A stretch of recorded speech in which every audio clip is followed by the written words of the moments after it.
2002년에는 전국 평균보다 1,000만 원이나 많은 놀라운 성장을 나타냈다. 최근 토고미 마을에는 농촌을 떠나 도시로 나갔던 사람들이 다시 돌아오기 시작했다. 김명철 씨는 지난해 도시에서 하던 사업을 정리하고 이 마을에 정착했다. 새 집도 지었다. 이른 봄 논에 풀어놓았던 오리들은 가을 수확 후 식당 등으로 팔려나간다. 김명철 씨는 이를 잘 활용하면 도시에서 살 때보다 훨씬 더 많은 소득을 올릴 수 있을 거라는 기대를 하고 있다. 여기다가 지금 여러 가지 지금 구상을 하고 있습니다. 예. 이제 잘 되겠죠, 뭐, 그것도. 가을 거지가 한창이던 토고미 마을. 우리는 아버지를 돕고 있던 이종원 군을 만났다. 외지에서 대학에 다닌다는 종원 군. 최근 몇 년 사이 고향의 놀라운 변화를 지켜본 그는 졸업 후 진로를 이미 결정했다. 농사를 짓겠다는 것이다. 대도시나 대기업 나가가지고요. 일하면서 노후가 보장되는 게 아니고 또 저희 마을에서 거기 나가서 일한 만큼만 하면요. 앞으로 많이 발전이 있을 거라고 생각했고요. 또 제 계획대로 하면 그렇게 확실히 할 수 있다고 생각합니다.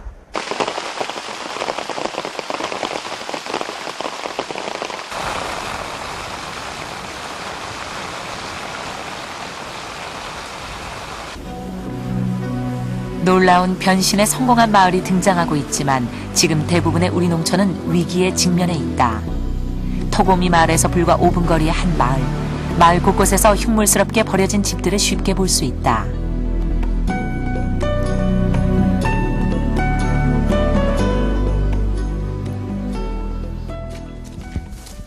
한때 100여 명의 주민이 살았었지만 지난 10년 사이에 그 대부분이 마을을 떠났다. 그러면서 주변 환경에 예상치 않았던 변화가 일어나기 시작했다. 사람들이 급격하게 빠져나가면서 약 10만 평 정도였던 마을 주변의 경작지는 잡초밭으로 변해버렸다. 점점 이제 시내로 나가고 젊은 분들은 다 나갔고 그러니까 노인네들이 할 수가 없으니까 그냥 이제 묵는 거예요.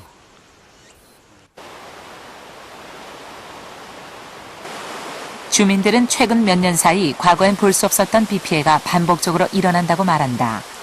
해마다 장마가 시작되면 둑이 무너지기도 하고 최근엔 집이 붕괴되기도 했다는 것이다. 그러니까 90년대 들어오면서부터 계속 98년도에 여기는 아주 무척 저것도 지금 98년도에 했던 거고 저쪽 논도 싹 나갔던 건데 다시 개가는 거예요. 점점 더 물이 많아져가지고 이제 비만 오면 걱정거리가 많아요. 웬만한 데는 끊어져 간다고 그죠. 현재 이 마을엔 불과 8가구만이 남았다. 평균 연령 60세. 주민들은 논밭이 잘려나가도 전혀 손을 쓸 수가 없는 상황이다. 참 애우는 소리 들어본 지 오라네요.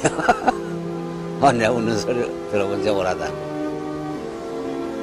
벌써 참 몇십 년 되는 것 같은데 저런 사람이 없으니까 뭐요. 마을에서 언해 난 사람 하나 없으니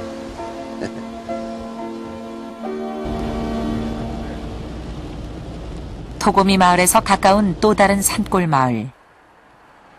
마을 입구, 지은 지 10년이 채 안 됐다는 커다란 창고가 폐허로 방치돼 있었다. 지난 95년 융자금 4억 원을 들여서 지었다는 대형 저온 창고.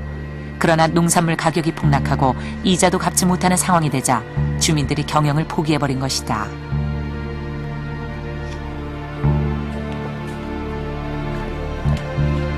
저온 창고만 지으면 수급을 조절할 수 있게 되고 좋은 값을 받을 수 있을 거라던 기대는 물거품이 됐고 지금은 빚만 남고 말았다. 마을 안으로 들어서자 상황은 더욱 심각했다. 90년대 중반 주민들 상당수는 융자를 받아 축산을 시작했다. 그러나 이 역시 축산물 파동을 겪으면서 대부분 파산하고 말았다. 지금 모르지 어디로 갔는지. 야밤도 줬으니까. 아마 그 자금 받은 게 2천에서 아마 5, 6천. 많이 꺼낸 사람은 한 1억. 다 갚지 못하고요. 다 못 갚고 그냥 경매로 다 넘어간 거죠. 이 지역의 단위 농협.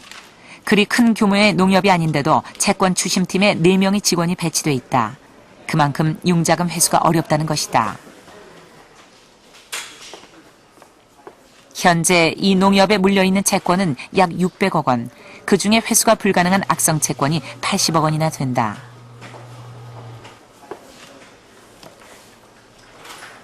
손익에 이제 문제가 좀 우려되지 않느냐, 막 이런 정도 와 있습니다.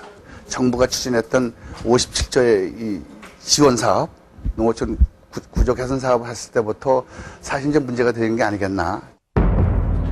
지난 91년 우리 정부는 57조 원을 투입하는 농어촌 구조 개선 대책을 내놓았었다. 10년간을 농어촌 구조 혁신의 연대로 설정을 하고 농수산업의 경쟁력 강화와 농어촌의 활력 정대를 위해 과감한 투자와 폭넓은 제도 개선을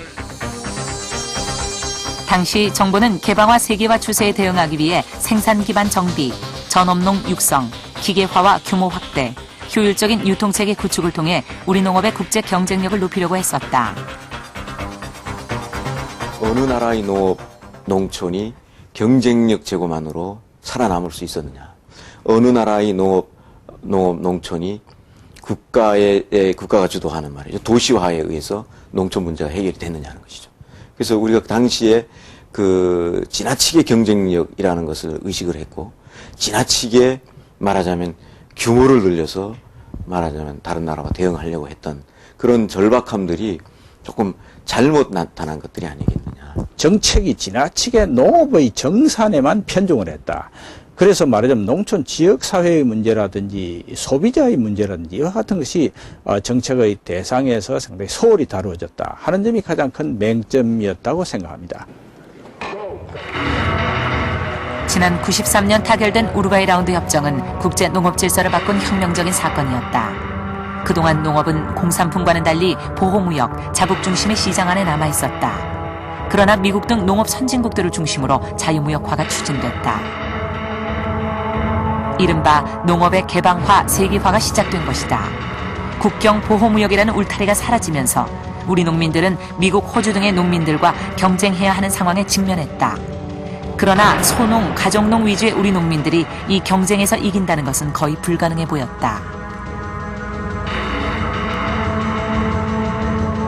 농산물의 자유무역을 추구한다는 것뿐만 아니라 그 농업이 존재하고 있는 농촌 지역, 그 지역 사회마저도 국제 사회에 내놔야 되는 이런 말하자면 어떻게 보면 굉장한 혁명적인 조치가 아니겠느냐.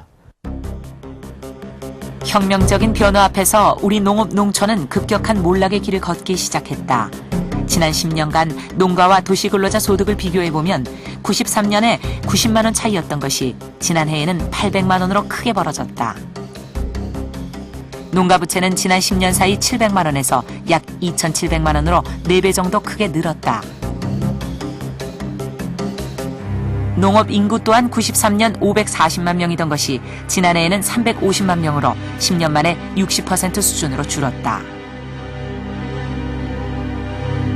지금 현재와 같은 상황이 계속이 된다고 한다면 앞으로 10년 후에 우리 농촌을 지킬 사람이 과연 얼마나 있을 거냐. 농촌의 영농 주체의 붕괴라는 문제, 그리고 또 농촌 지역사회의 공동화라는 문제, 이것이 가장 심각한 문제가 아닐까 이렇게 생각을 합니다. 90년대 초 농업의 개방화, 세계화라는 밖으로부터의 거센 도전 앞에서 우리 농업이 혁명적인 변화에 휩싸일 그 무렵 강원도 화천군 신대리 토고미 마을 사람들은